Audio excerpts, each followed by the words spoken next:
on dit, l'aiguille dans la plaie, ça doit nous faire mal. Mais c'est une bonne chose parce que si Dieu veut que ça commence ici, parce que le petit feu qui commence quelque part, le feu quand ça embrase une région, ça commence toujours avec un petit feu quelque part, pour embraser toute la ville. On le voit, cette période ici, quand il y a, avec ces échauffements climatiques, on voit en Grèce, on a vu, mais le feu là a commencé peut-être par quelqu'un qui a jeté un petit mégot, et puis paf, c'est enlevé des hectares.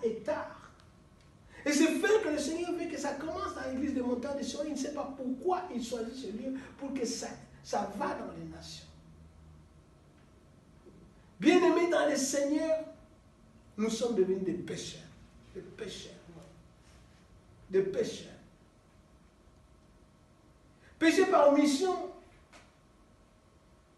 cela veut dire, nous ne répondons plus à l'appel de Dieu. Nous n'avons plus le temps de méditer la parole de Dieu. Nous n'avons plus le temps de prier en famille. Nous avons oublié beaucoup de choses. C'est pour ça que le Seigneur veut que nous retournons à l'obéissance pour que vraiment qu'il fait descendre son esprit sur nous, afin que nous puissions être le vrai témoin du Christ dans ce 21e siècle. Amen. Amen. Amen. Ne regarde pas le nombre des églises. Beaucoup des églises que vous voyez, méga church, les pasteurs entraînent les âmes vers l'enfer. Vers l'enfer.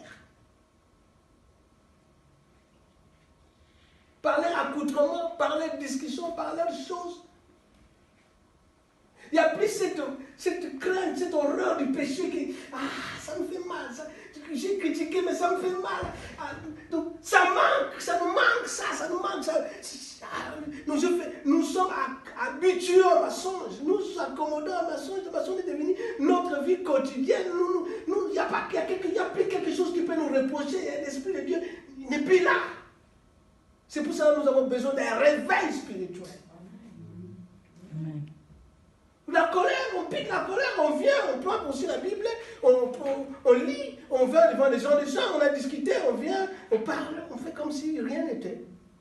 On s'agenouille là-bas, on demande 2 minutes pardon à Dieu, on croit que Dieu a écouté. Non, Dieu n'a pas écouté la prière. Dieu n'a pas écouté la prière. Tu n'as pas confessé même envers la personne avec qui tu es offensé. Tu n'as pas fait ça. Le Seigneur m'a fait voir des choses et je me suis senti sale.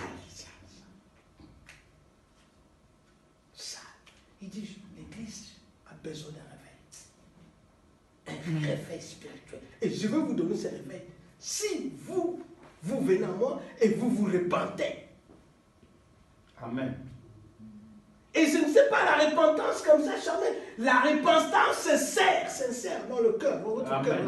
Vous repentez, vous dites, non, je t'ai fait mal, je veux parler contre toi. C'est ça que le Seigneur veut maintenant. Il ne veut plus de flatteries, non, de paroles de plus foi. Non, on peut prier, ça vient, la bénédiction. Demain, il y aura un autre problème qui va venir. Alléluia. Ce n'est pas le Seigneur qui va parler. Il peut répondre aujourd'hui à ta besoin. Il va répondre. Tu demandes une femme, il va te répondre. Mais demain, tu auras un autre problème qui va venir. Parce qu'au fond du cœur, il n'y a pas de choses qui sont enlevées. Et nous devons savoir que notre destinée finale, c'est aller rejoindre notre maître. Et il y a 2 chemins. Soit nous allons en enfer, et nous mourrons. Ce n'est pas parce que tu es un chrétien, tu as accepté Jésus. Non, tu peux aller en enfer. Ou soit, nous allons vers le Seigneur pour l'éternité et vivre avec lui. Amen. Et quand l'Église ne prend pas conscience de cela, il y a des milliers de âmes. C'est pour ça que vous voyez, le monde. Pourquoi les réveils? Parce que le monde même se moque de nous, des chrétiens. Le monde. Pourquoi nous avons besoin de réveil? Parce que le monde a commencé à se moquer de nous, chrétiens. Le monde se moque de nous, le monde. Il se dit, mais ils sont des chrétiens.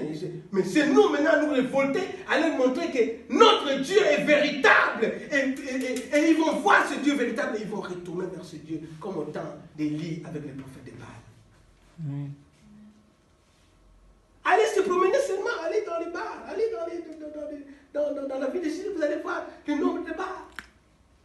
Et le cœur de Dieu est attristé, parce que le chrétien n'est pas affligé pour dire que je prends une heure de temps pour prier pour telle personne, pour ma fille, pour mon frère, pour ma soeur, pour la ville de Zurich. Je prends même 2 heures. Je pleure devant le Seigneur, j'écris devant le Seigneur. Et le Seigneur va te délivrer la ville de Zurich. On n'a plus le temps de cela. On cherche le matériel et le matériel va passer.